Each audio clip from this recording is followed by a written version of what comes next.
episode on Game Drives, and this is our second safari.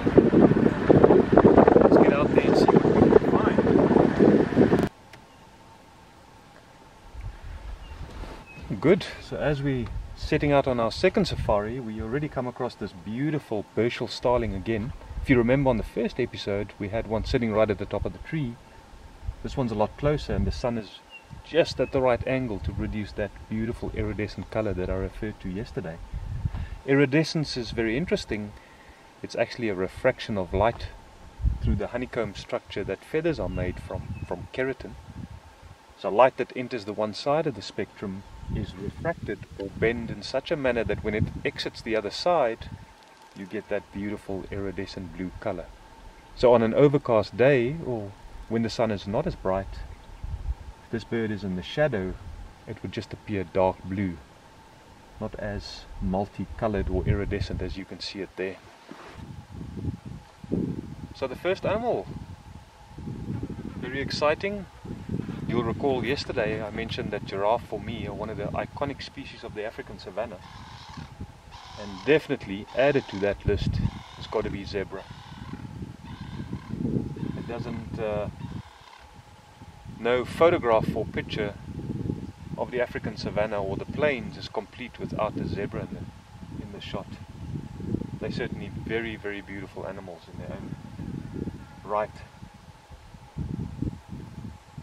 You see, he's showing just as much interest in us as we are in him.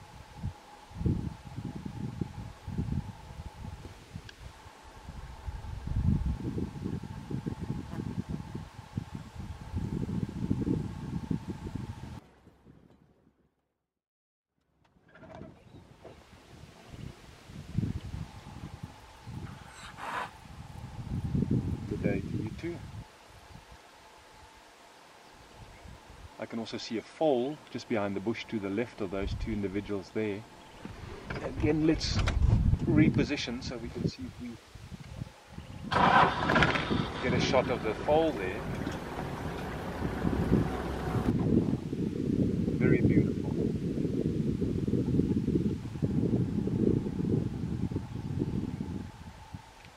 You can see all of them are using their tails as a fly swat.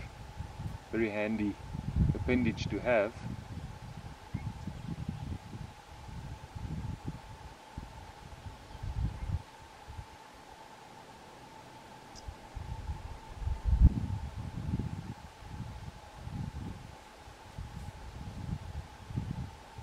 You may notice on the zebra closest to us with its back towards us, it's got a bird sitting on top of its back called an oxpecker. Most people are familiar with these birds. They groom the animals, often seen on most antelope, zebra, giraffe, rhino, and so on. They feed predominantly on ticks, and in doing so they help rid the animals, the mammals that they found on, of external parasites.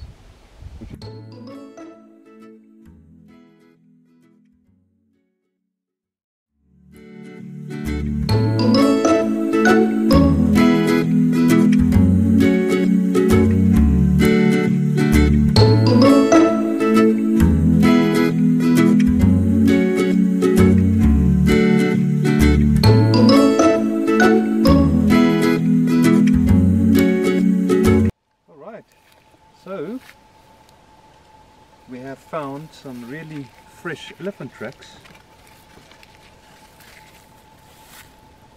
We saw some feeding activity back there as well, just some fresh branches lying on the road. It's always nice to find tracks.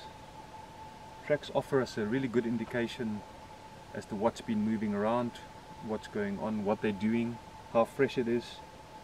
Elephant tracks are one of the easier ones to spot and also to recognize, especially if you don't have much experience with tracks. So while we're here, let's have a look at a couple of things. Look at what the tracks have to tell us. So first and foremost, I'm going to draw here for you so you can see, but you see a rounded edge there, significantly larger than this one here. So really what you're looking at is you're looking at the front foot that's placed down first, and then the back foot comes and stands on top of that, just slightly more to the front. You'd notice that an elephant track is really not round, it's more egg or oval shaped. However, the front feet are slightly more round and larger than the back feet. And the reason for that, if you think about an elephant, most of the weight sits in the front quarter of the body. So you're looking at the head, the trunk, the tusks, the chest. So there's a lot of weight in the front there that needs to be accommodated for, and that's one of the reasons why the front feet are larger and also rounder. You'd notice here, the rounder part of the track is at the back, and then it slants and becomes thinner towards the front. And then right here, you see a little scuff mark, and that really is when the toe digs into the sand and that little bit of soil is displaced forward as the animal is moving, and in this particular case it's heading in that direction. What's also nice about a sequence like this is that if you were to draw an imaginary line, in this case we can draw one with the stick between the tracks, you will notice that we're looking at the right sequence, then the left sequence, right and left, and so on. Tracks like these also offer us an opportunity to potentially look at the body length of the animal, and what we will do is we'll use this sequence, we'll skip the middle sequence, then coming to the back sequence here, we'll draw a line as well. We'll add a bum, a little bum, and a really big head in the front, and this gives a relatively accurate measurement of the length of the elephant's body. And judging just by the size of the track, not very big, you can see the front or the back foot just a little bit bigger than my hand. So we're not dealing with an exceptionally large elephant here, really just a sub-adult. So they are around. Let's go and have a look if we can find them.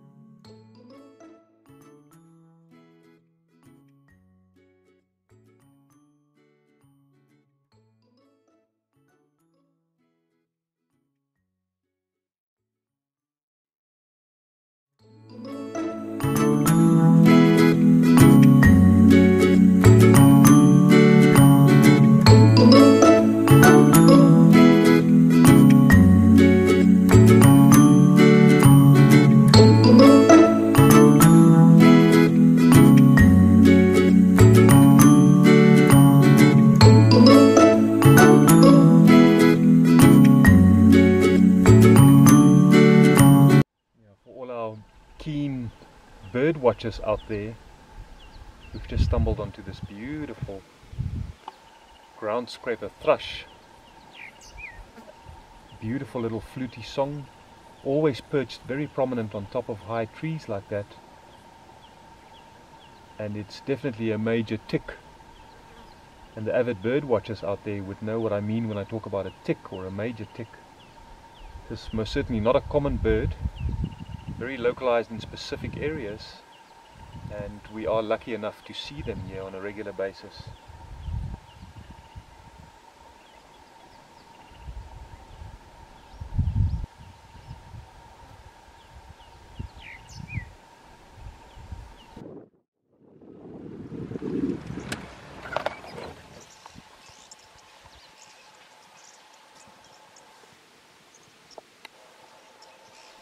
Oh, wonderful. So we've just stumbled onto more zebra and giraffe.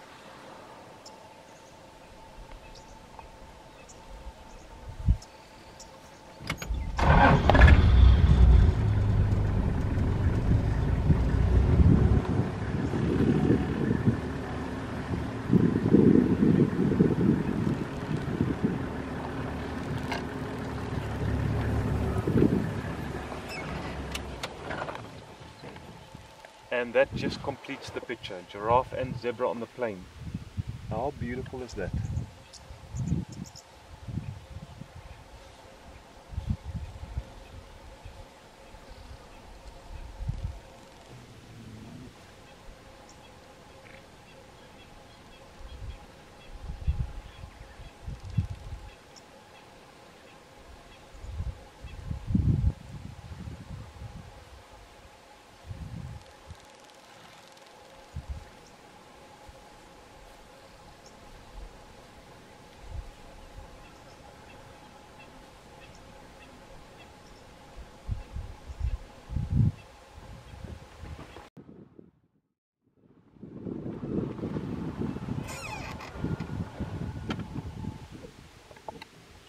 rolling onto an antelope that needs little introduction, the impala.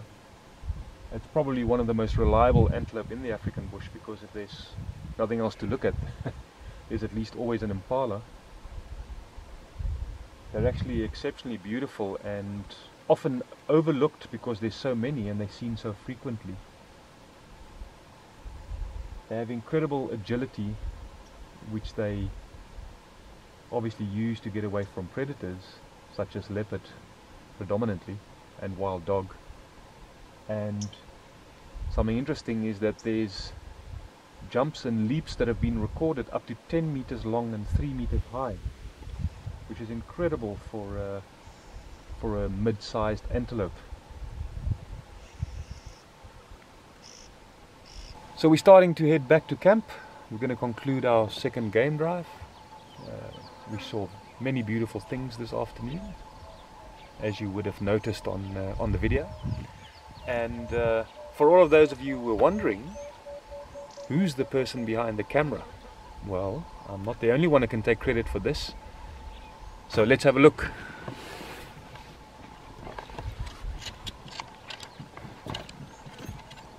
It's my wife, Corlia.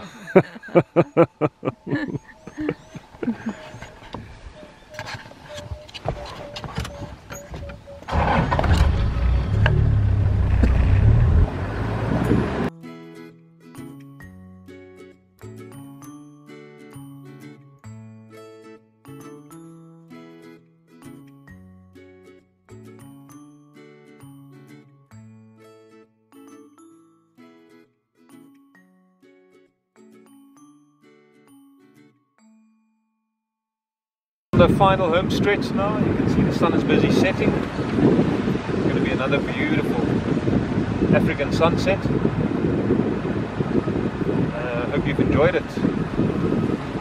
We see each other again tomorrow.